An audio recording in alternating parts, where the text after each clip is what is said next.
ಹಾಗೆ ನನ್ನ ಹಾಗೆ. ನಿಜ ಹೇಳ್ಬೇಕು, ನನ್ನ ಅಪ್ಪ ನೀನ. ನೀನ್ ಸತ್ಯವನ್ನೇ ಹೇಳ್ಬೇಕು. ನನ್ನ ತಂದೆ ಅಪ್ಪ ತಂದೆ ನೀನಮ್ಮ. ಅಮ್ಮ. ಹೌದು, ಅಮ್ಮ ಉಮ್ಮ. ನೋಡುವಾಗಲೇ ಗೊತ್ತಾಗ್ತದೆ ಏನು ನೀನು ಅದೇ ಸಂತಾನದವ ಅಂತ.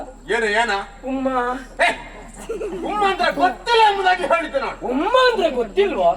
ನನಗೂ ಉಮ್ಮನೆ ಬಿಡು. ಸರಿ ಸರಿ, ಇಬ್ಬರಿಗೂ ಒಂದೇ ಪರಿಸ್ಥಿತಿ, ಸಮಾನ ಸ್ಥಿತಿ. ನೀರಲ್ಲಿ ಒಂದಾಗಿದ್ದೇವೆ. ಹೌದೌದು. ನನಗೂ ಹಿಂದೆ ಮುಂದೆ ಯಾರಿಲ್ಲ, ನನಗೂ ಸಹ ಇಲ್ಲವಲ್ಲ. ಆದ ಕಾರಣ ಏನು ಇರುವುದೇ ಇಬ್ಬರು. ಹೌದು, ಇಬ್ಬರಿ. ನಮ್ಮೊಳಗೆ ನಾವೊಂದು ಸಂಬಂಧ ಮಾಡಿಕೊಂಡ್ರೆ ಹೇಗೆ? ಸಂಬಂಧ? ಹೌದೌದು. ಯಾವ ರೀತಿ ಸಂಬಂಧ? ಒಳ್ಳೆ ಸಂಬಂಧ ಆಗಬೇಕು. ಒಳ್ಳೆಯ ರೀತಿಯಲ್ಲಿ ಆಗ್ಬೇಕು. ನಾನು ನಿನ್ನನ್ನು ಆಗಿನಿಂದ ನೋಡ್ತಾ ಇದ್ದೇನೆ. ಹೌದಾ? ಶರೀರದಲ್ಲಿ ಸ್ವಲ್ಪ ಸಣ್ಣವ, ಕಾಣುವುದಕ್ಕೆ ನನ್ನ ಹಾಗೆ. ಹೌದೌದು. ಪ್ರೀತಿ ಹೆಚ್ಚಾಗುತ್ತಾ ಇದೆ. ಆದ್ದರಿಂದಲೇ ನೀನು ಬೇರೆ ಯಾರು ಅಲ್ಲ, ನನ್ನ ಪಾಲಿನ ಒಳ್ಳೆದಾಯ್ತು.